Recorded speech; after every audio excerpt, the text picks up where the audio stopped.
Chapter 1: A World Asking Why. Before Aristotle was a name in the history of philosophy, before he became the man whose works would be copied by monks and argued over in universities, he was a child on the northern edge of the Greek world, in a town where the sea pressed against the coast and the hills rose behind it. Stagira was not Athens. It did not have the theatrical glow of the great city, or the same crowds of speakers, jurors, poets, and ambitious young men. But it had wind, ships, animals, fishermen, market talk, and the ordinary abundance of things that can train a child to notice. There is a kind of intelligence that begins not in debate, but in looking. A fish opened on a table. A sick body watched by a physician. A plant that pushes through poor soil. The flight of birds over a harbor. Aristotle was born into a world where such things were not background decoration. His father, Nicomachus, was remembered as a physician attached to the Macedonian court, and though the details of Aristotle's childhood are thin, the setting matters.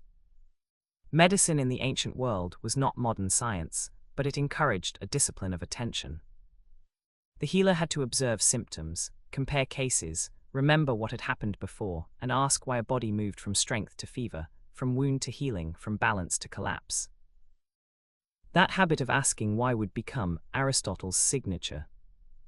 He would grow into a thinker who wanted not only to name things but to explain them, what they are made of, what shape or structure makes them what they are, what brings them into being, and what end they naturally move toward. Yet the roots of that ambition lay in a restless age.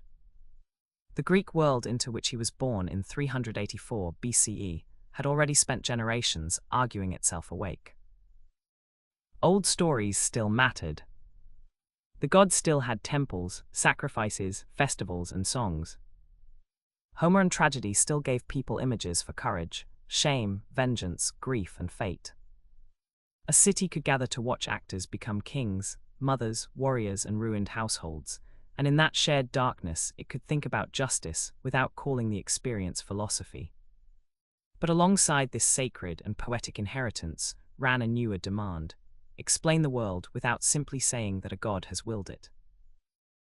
Long before Aristotle arrived in Athens, the early Greek investigators had begun replacing divine whim with natural principle. Thales wondered about water.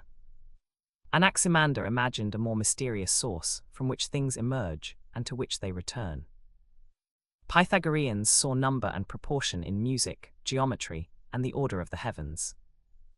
These guesses were often strange, sometimes wrong, and often magnificent. Their importance lay less in the exact answer than in the change of posture.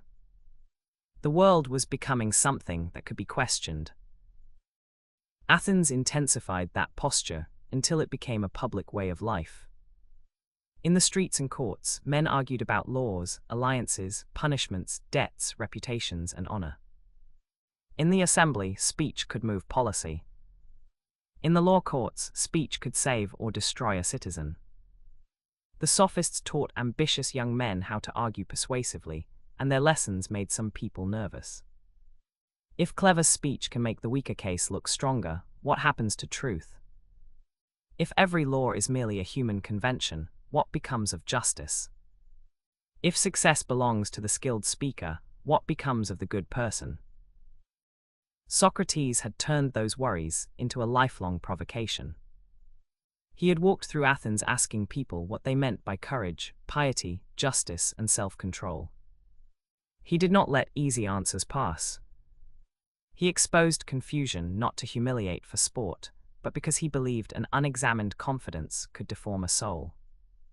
His death in 399 BCE, condemned by the city he had questioned, left an open wound in Greek thought. Philosophy was not just talk. It could put a life at risk. Plato, Socrates' most famous student, answered that wound by founding the academy. Their inquiry took institutional shape. Young men studied mathematics, dialectic, politics, ethics, and the search for truths that do not dissolve when opinion changes. Plato's imagination soared toward forms, justice itself, beauty itself, goodness itself. The changing world around us, with its aging bodies and imperfect cities, seemed to him less real than those stable, intelligible realities grasped by the mind. When Aristotle came to the academy as a young man, probably around 17, he entered a place already alive with argument. Imagine him not as a marble bust, but as a newcomer listening hard. Athens would have been noisy, crowded, self-conscious, proud of its freedom, and haunted by its failures. Its democracy gave male citizens a voice, but not women, slaves, or foreigners. It cultivated public judgment, while depending on exclusions that modern readers cannot excuse.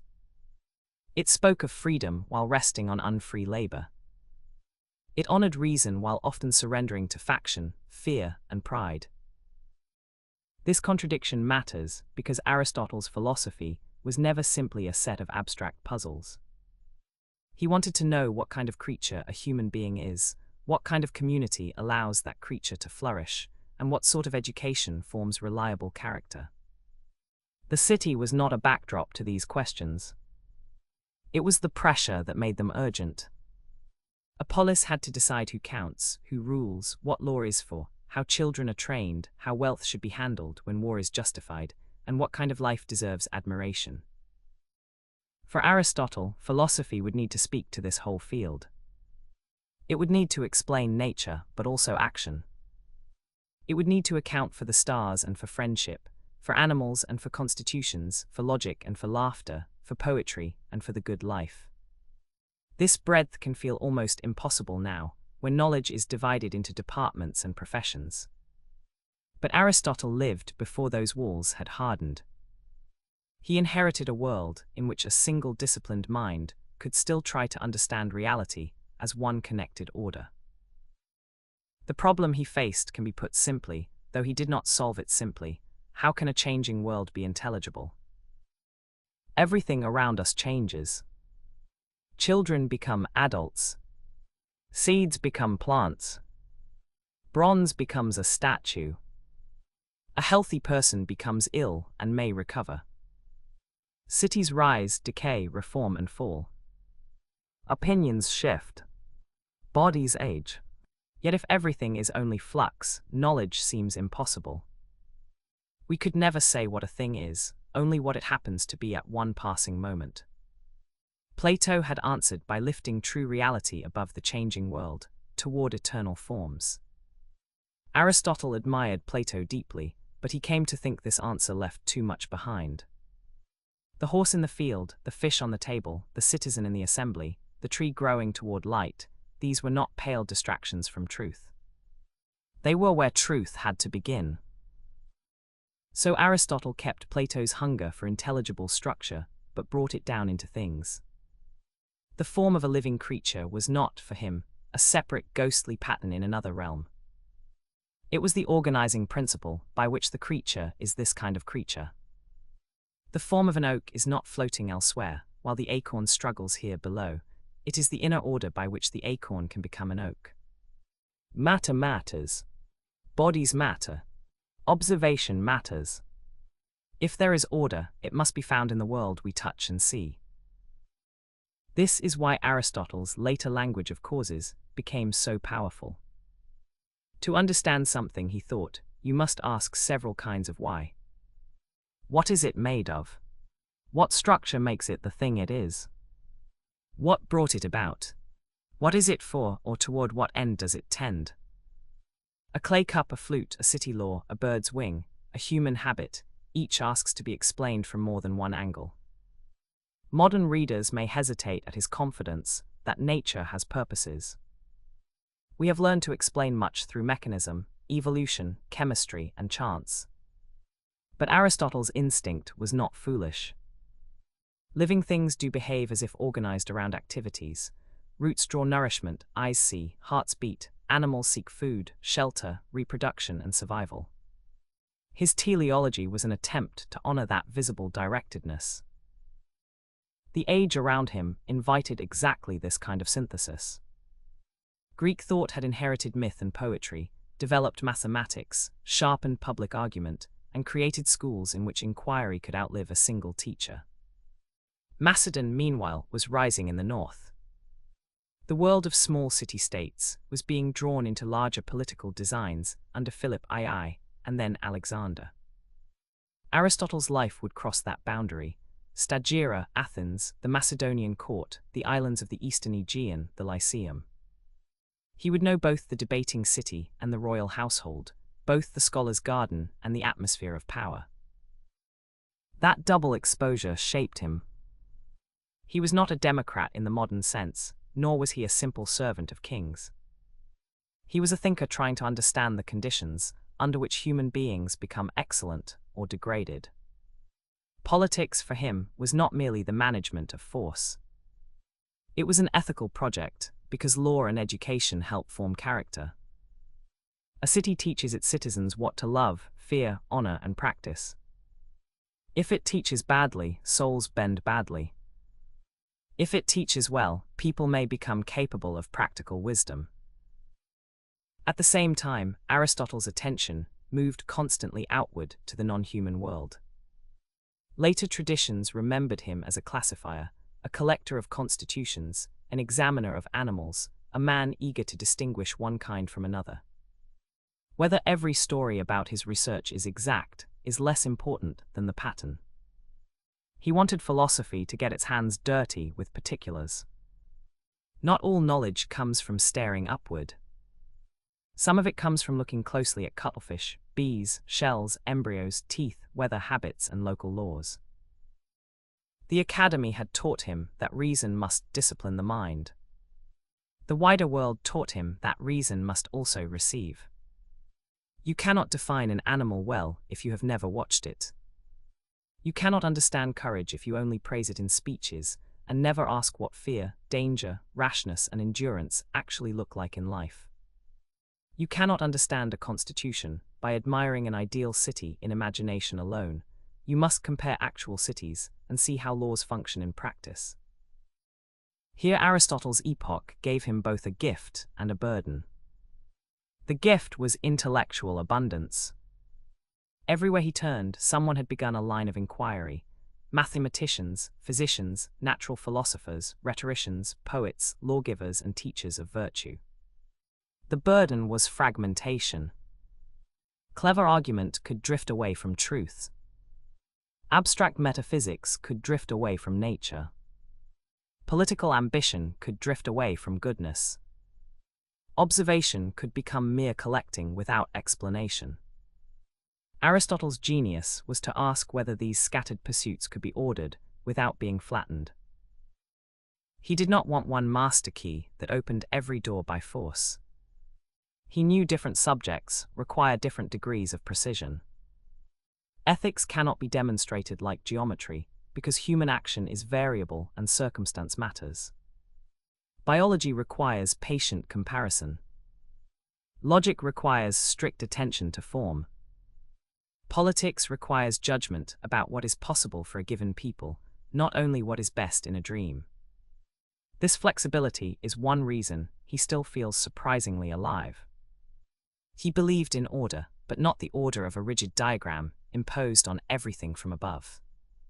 He wanted the order proper to each thing. There is a beautiful humility in that, even when Aristotle himself did not always achieve it.